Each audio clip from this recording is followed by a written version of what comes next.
when you come together with anyone in thought or in word or in an experience, in conversation, in co-creation, it's all about you and what's going on with you. And of course, it's about the others and what's going on with them, over which you have no control. Yeah, you have no control, but you have complete control about your contribution to the moment in time blending. The moment in time blending with whoever it is you're talking to, whoever it is you're thinking about, whatever it is you're thinking about. Your contribution matters so much more than all other things put together. And that's what we want to talk with you about today, is what is your moment by moment by moment by moment contribution? When you're interacting with someone else, and maybe you're not getting along so well, and your tendency is to want to analyze what they could be doing better.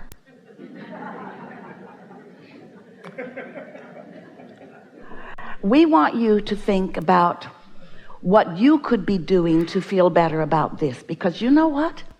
It isn't even about what they're doing or what they're saying or what they're thinking. It's about what you're thinking about what they're thinking.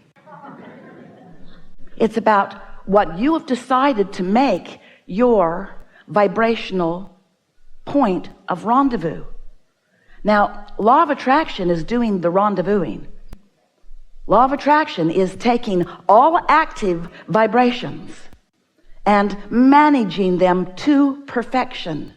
Nothing ever wrong with the way law of attraction is causing the blending, the rendezvousing. But you have control that you don't exercise because you are, we love you so much, more observant than you are caring about what you are offering vibrationally.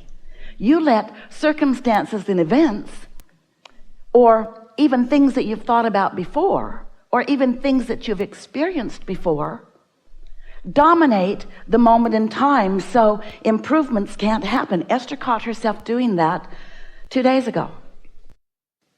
She has a new house in San Antonio. Lots of new wonderful things in this new house, and still some tweaking things into place. And something was in the process of being tweaked. And Esther has built a lot of houses. She and Jerry built a lot of buildings. And since Jerry hasn't been here in the physical with his hammer, she has built more buildings. In other words, she really likes construction. That's why you're all here in a construction zone.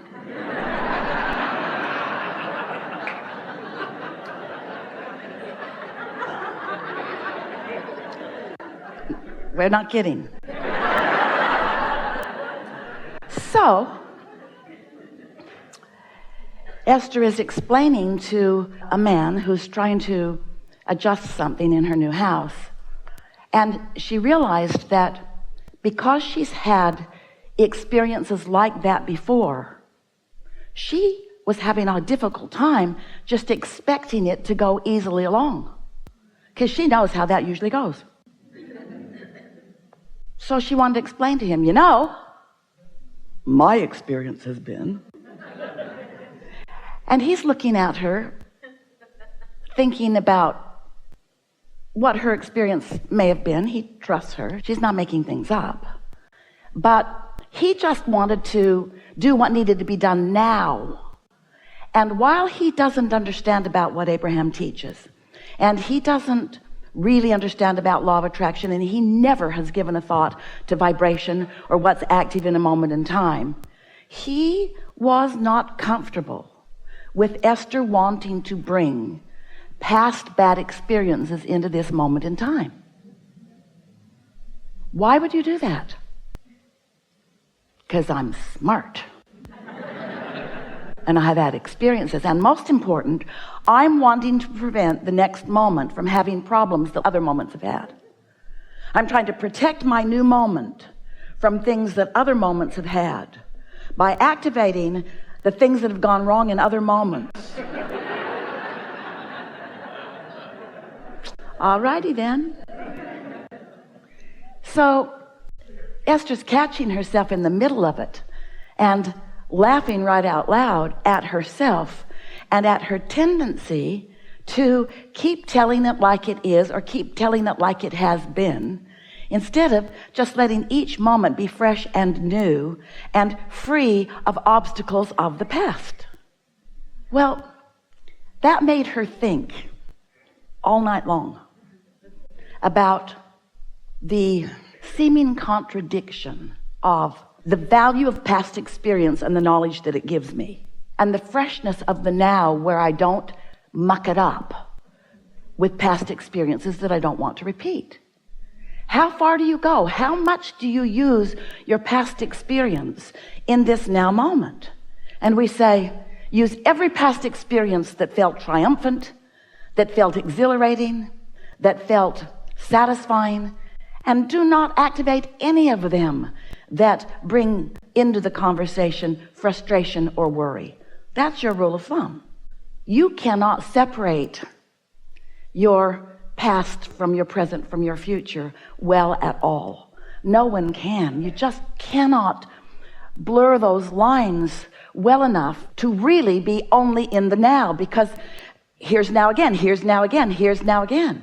It's now and then it's more. It's now and then it's more. It was then and now it's now and now it's more. This moving through time, this becoming, this evolution is happening very, very rapidly. And so it's normal for you to want what you've learned to be part of the equation.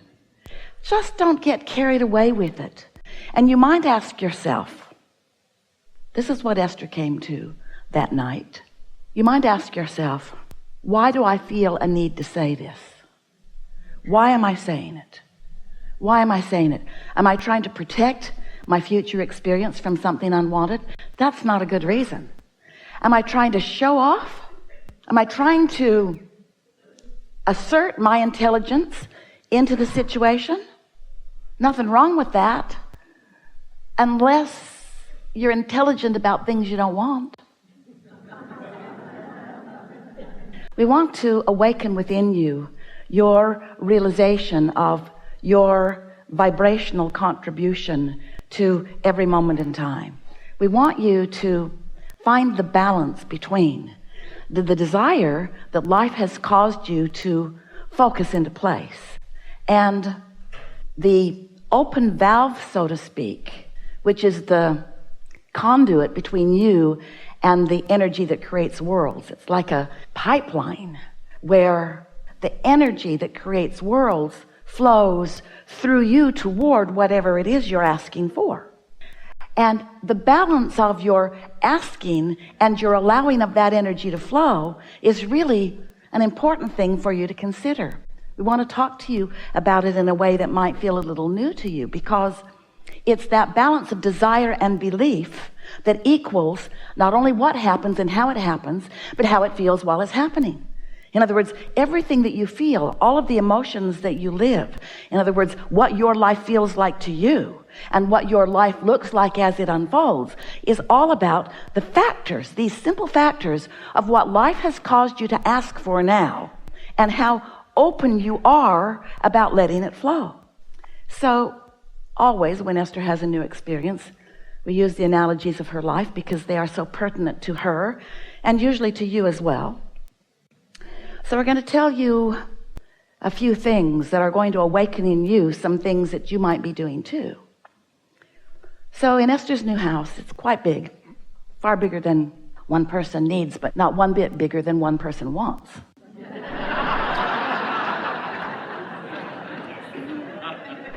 So here it is, and now it's the day that a photography company is coming to take a picture of the award-winning pool. It has a fire feature. Push a button, and fire happens. Esther was very eager. She had not seen the fire yet. She was standing inside. She took her place inside her living room, looking out across the pool. And when the fire came on, it was beautiful, but it made a sound in the attic, a sort of howling sound. Well, when something howls, there's usually something wrong. So she went outside and she said, might want to turn that off. I think the house is going to blow up. I don't know what's happening, but maybe somebody wants to go up in the attic and see. So someone went up in the attic and the gas line was straining. It was obvious. Well, that was not pleasing. And so the contractor came, a lot of people came, and began speculating what was going on. But the general consensus was there was not enough gas going to that fire feature. It wanted more than the pipeline could provide. So it was asking for more. So Esther is just thinking, you guys are stupid. You should have thought that through. There are calculations. This many things needs this much gas, and those pipelines need to be this big, and so forth. She tried to be nice, and mostly was, as they explained to her, there were only a few interior walls that would have to be removed. And Esther explained to them there were going to be no interior walls removed. Tear out the outside of the house, but don't mess with the inside of the house.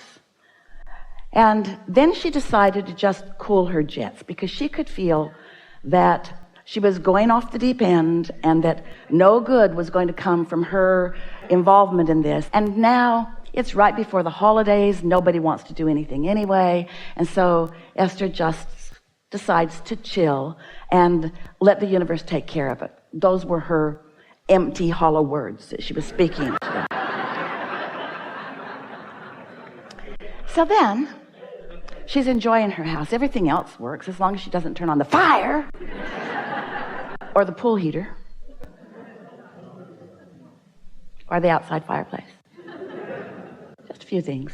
Everything inside is working. So then the next day, or the day after the next day, she's standing in her living room, and she has really a strong impulse to step out into the front yard. And as she does, she hears a strange sound, not so different from the sound that she'd heard before, except it's outside rather than inside.